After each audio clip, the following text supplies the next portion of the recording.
cuestiones me parecen interesantes pensar, debatir a propósito de aquello que se propone, por lo menos con el título, este Congreso Internacional que está empezando a terminar, para decirlo de alguna manera.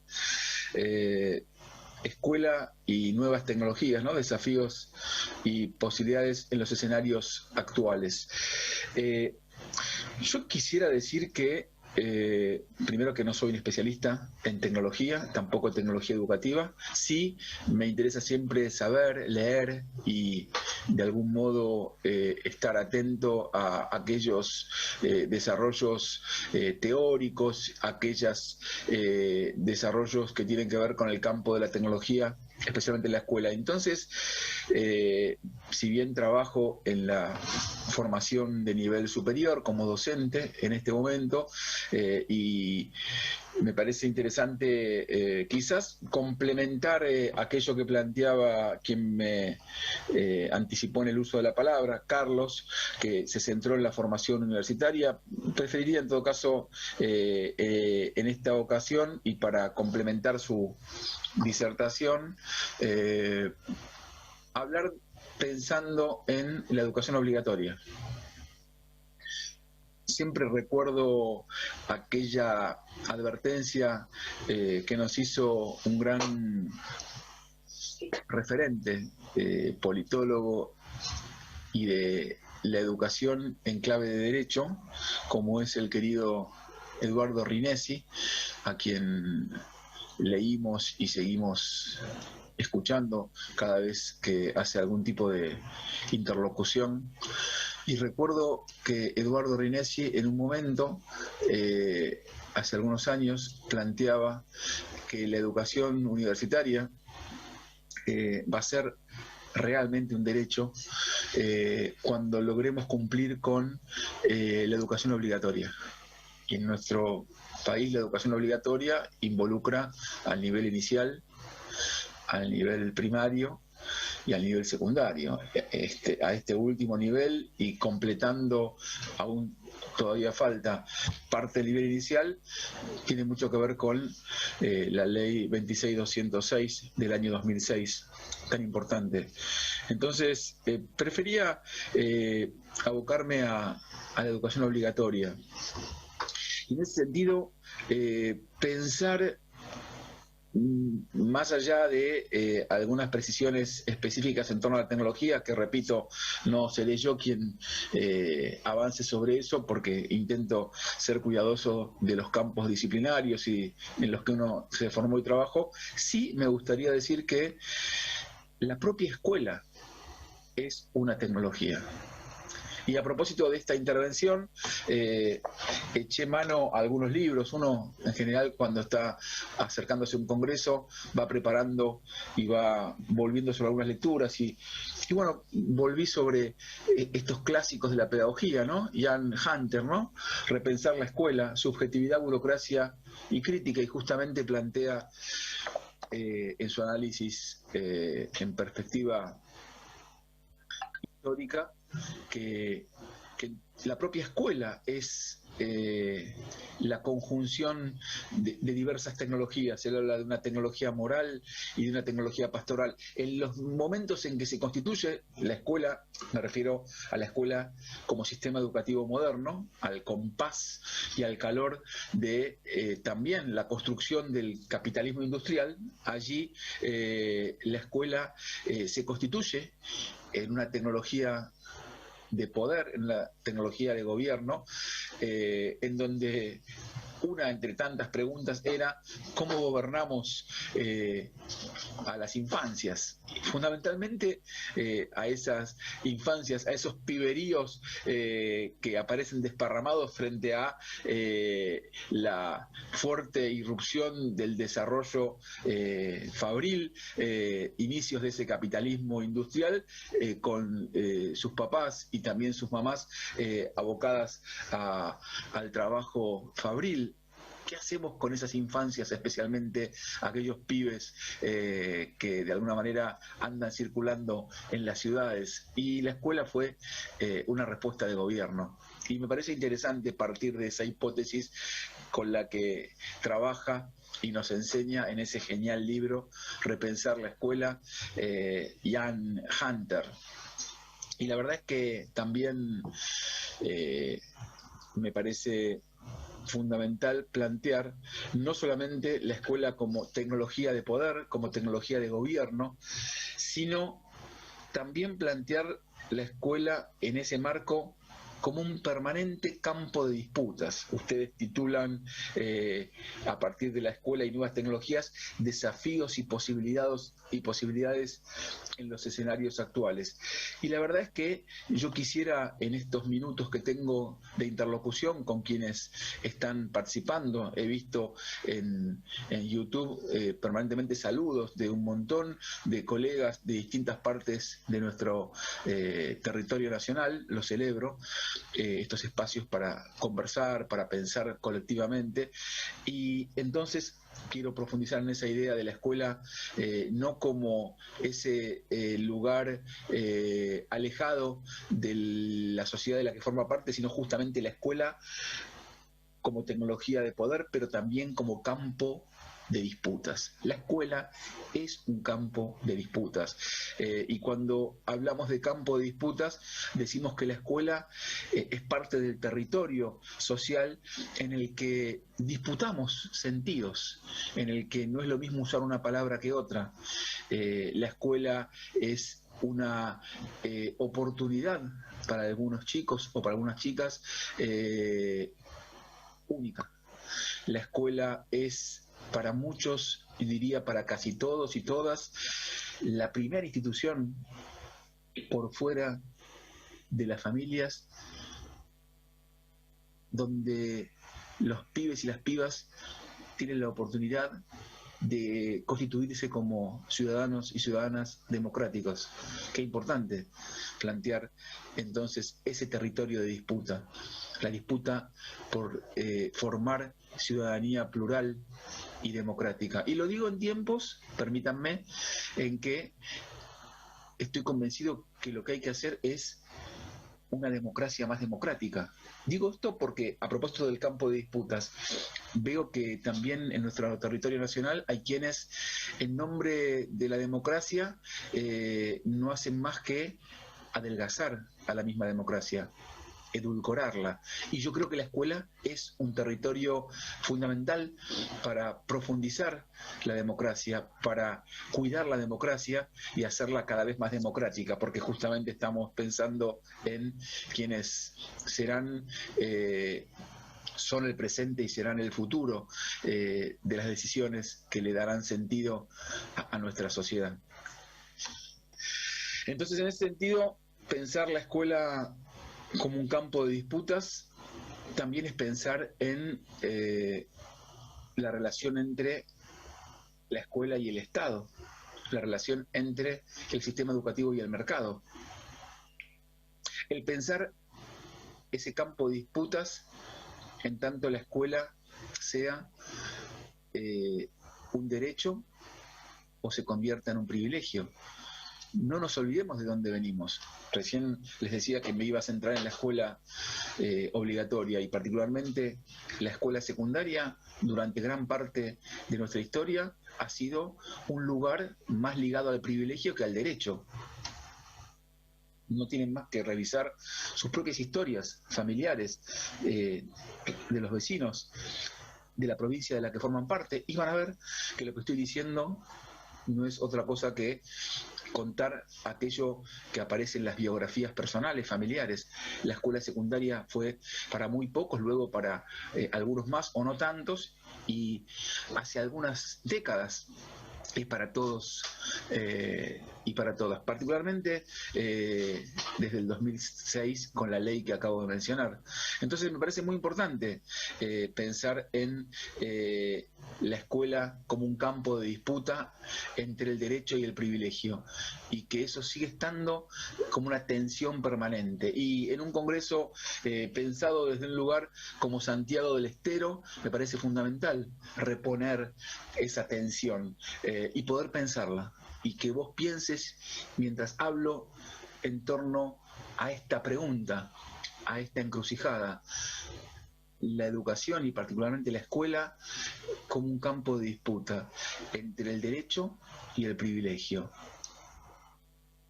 Interesante para, en todo caso, volver a planificar mi condición de docente en una escuela, de preceptor, mi condición de maestra de cuarto grado, de profesor en un instituto de formación docente, y en todo caso pensar también que el uso de la tecnología tiene mucho que ver también con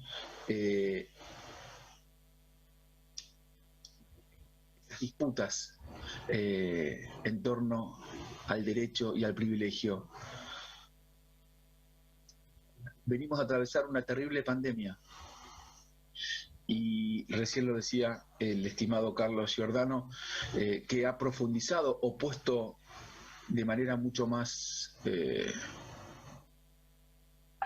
grave sobre la superficie la desigualdad que tenemos como sociedad. Sí, sí, vivimos en una sociedad profundamente desigual, donde hay muchísimos que tienen muy poco y muy pocos que tienen muchísimo.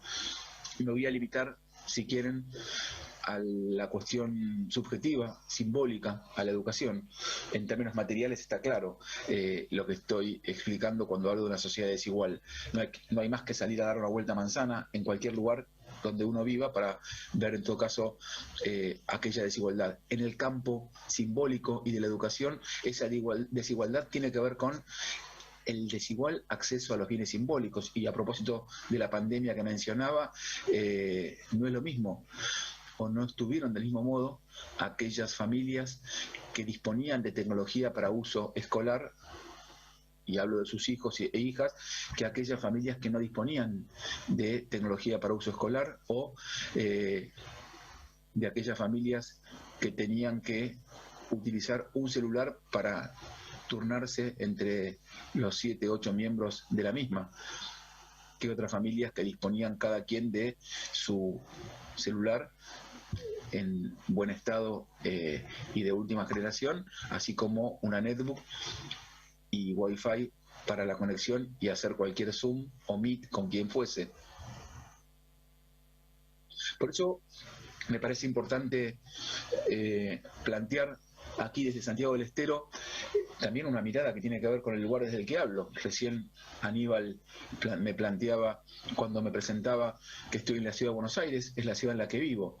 Pero en esta ciudad de Buenos Aires, la ciudad más rica me refiero a recursos materiales, no a otro tipo de recursos, también de algún modo, y a veces tan blindada por los medios de comunicación a nivel nacional, también amerita que pueda yo contarles que durante la pandemia, y reconocido por las autoridades educativas de la propia jurisdicción de la que formo parte, unos miles de chicos se quedaron al margen porque no tenían acceso a tecnología para uso escolar.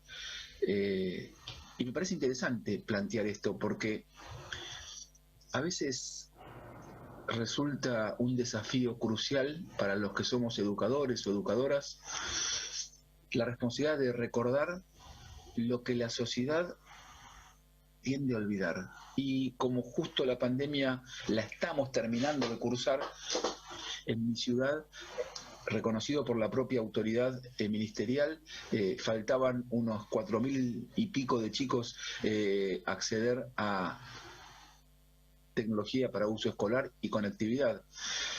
Y la verdad es que no es menor. decirlo y también plantear el dolor y el prejuicio que para la sociedad entera tiene el haber discontinuado el programa Conectar Igualdad. No solamente 4 años, en 2 meses o 1 año de discontinuidad de un programa como Conectar Igualdad generó mucho daño en términos de, me refiero a la justicia o la injusticia en la distribución de tecnología. Y la pandemia vino a poner de manifiesto esa herida. Entonces, no es menor hacer memoria con ciertas cuestiones que son claves para pensar la relación entre tecnología y la distribución más o menos igualitaria en el acceso a la información, a la cultura. Por eso digo que la escuela en la sociedad es un campo de disputa. Cuando se iniciaba el programa Conectar Igualdad, recuerdo de manera particular que un gran sociólogo que se llama Marcelo Urresti, a quien admiro y con quien hace tiempo que no hablo, pero siempre leo y estoy atento a sus intervenciones, decía en aquel momento que la computadora lo que hacía era prestigiar a ese pibe en su propio entorno inmediato, con su familia, con sus vecinos. Y me pareció una mirada interesantísima para traerla acá a propósito de la relación entre la escuela y tecnología, entre democracia y privilegios, porque prestigiar a ese chico, especialmente a ese chico que perteneció durante tanto tiempo, él y su familia, al territorio de los nadies, que esa computadora, que no era ningún regalo, sino que era la concreción de un derecho, lo estaba de alguna manera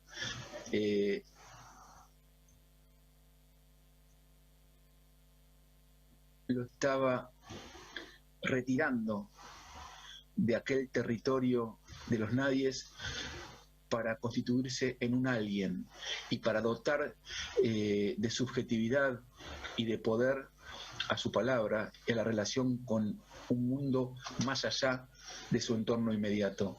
Me pareció interesantísima esta apreciación del sociólogo Marcelo Urresti para pensar en la potencia que supone la tecnología, y en este caso digital, como un hecho de justicia social.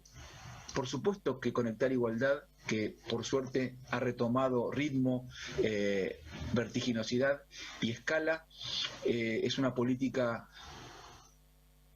de vital justicia educativa, pero también es cierto que tiene muchos errores y que tiene muchas dificultades para, en todo caso,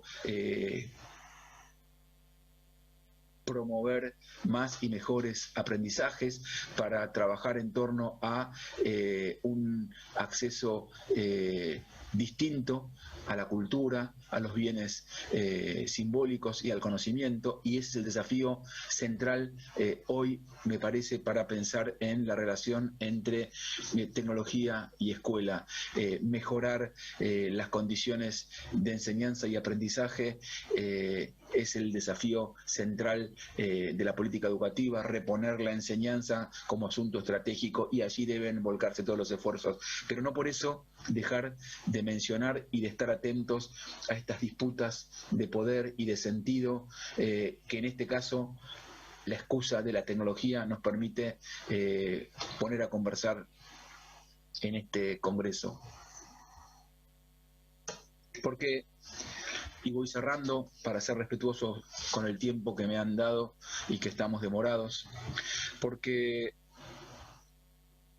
también en este congreso, como cualquier congreso, me parece importante tener claro que no es lo mismo usar una palabra que otra, que cuando tomamos la palabra lo hacemos en nombre propio, y lo importante que es para alguien decir su propio nombre o ser nombrado y comenzar a ser alguien cuando perteneció por tantas generaciones al territorio de los nadies. Por eso la importancia de vincular la tecnología a la reparación histórica de los derechos. Por eso también tener claro, como nos enseñaba Pierre Bourdieu, que quien nomina domina, que los modos de nominar tienen también que ver con los modos de dominar.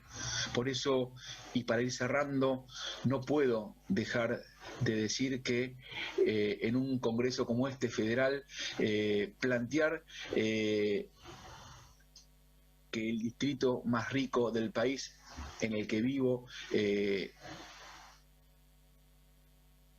lejos de ser esa revolución educativa, plantea un modelo mercantil de educación en donde en nombre de la democracia se trabaja fundamentalmente en una lógica gerencial de distribución de las oportunidades, y en esa región tan rica que se vende como revolución educativa, faltan miles de vacantes para nivel inicial y nivel secundario. Están asfixiando a 29 institutos de formación docente de prestigio centenario, yo soy docente de uno de ellos, para reemplazarlos por una universidad que como nombre universidad juega mejor en las ligas del mercado, pero no es necesaria en términos de la formación docente, y esto no lo digo yo, sino que no ha tenido ningún tipo de reconocimiento de educadores y educadoras, de docentes, de pedagogos a nivel distrital, jurisdiccional e incluso nacional. Solo es una medida que ha sido refrendada por la legislatura en términos políticos. Y también me parece importante decir que el distrito al que pertenezco, que se vanagloria con su revolución educativa, hace más de 10 años está gobernado por la misma fuerza política y ha disminuido en 10 puntos consecutivamente en los 10 años el presupuesto destinado a educación en el marco del presupuesto general. Permítanme que lo diga. Y como digo que es federal el Congreso, también decir, y ya termino, te veo Aníbal, pero me parece importante decir que en estos días, a propósito de quien nomina, domina, se ha separado del cargo a un docente en San Juan. Sí, se ha separado del cargo a un docente en San Juan. ¿Saben por qué? Porque encendió la mecha del deseo en un grupo de adolescentes que siguió buscando información y queriendo leer libros después de la clase. ¿Acaban de escuchar lo que dije? O sea, ese docente fue separado del cargo, debería ser premiado, porque hizo una revolución. ¿Cuál? Que un grupo de adolescentes en la escuela secundaria argentina, después de clase, salga a buscar más libros para leer, porque hubo un docente que encendió la mecha. Pero ¿saben qué? Busquen el sitio Orsay. Sí, porque Hernán Cassiari, un destacado escritor, en ese sitio Orsay, les va a mostrar un pequeño fragmento de entrevista a este profesor, a la directora de la escuela y a la ministra de Educación de la provincia. No tiene desperdicios. Lo que acaban de escuchar, él les dio un fragmento de un cuento de Cassiari que se llama Canelones. Los chicos fueron después a leer el cuento total. Es cierto, ese cuento tenía 3 palabras que no voy a mencionar y que se las conoce como palabrotas, como malas palabras. Ahora, hay peores palabras que no le asustan a muchos papás y a las mamás, les asustan esas palabrotas que los chicos conocen de sobra. Sin embargo, en vez de saludar y felicitar a un profesor que estimula la relación con el saber en tiempos tan oscuros, se lo separó del cargo. Mi abrazo solidario con ese profesor y la advertencia de que estos son embriones que oscurecen la democracia. Este episodio con este docente, si no se repara y se hace público para ver nuevamente lo que dije al empezar esta disertación, que es que la escuela es siempre una encrucijada entre la permanencia y el cambio. ¿Qué es esto? Entre que las cosas sigan siendo como siempre fueron, injustas y atadas a los resortes del poder tradicional, o que la escuela sea un lugar de emancipación para que los chicos y las chicas aprendan a pensar en nombre propio y no a repetir lo que el docente quiere que repitan. Celebro la escuela y también las nuevas tecnologías como una herramienta de transformación y de emancipación política económica, social y subjetiva. Gracias por darme esta oportunidad.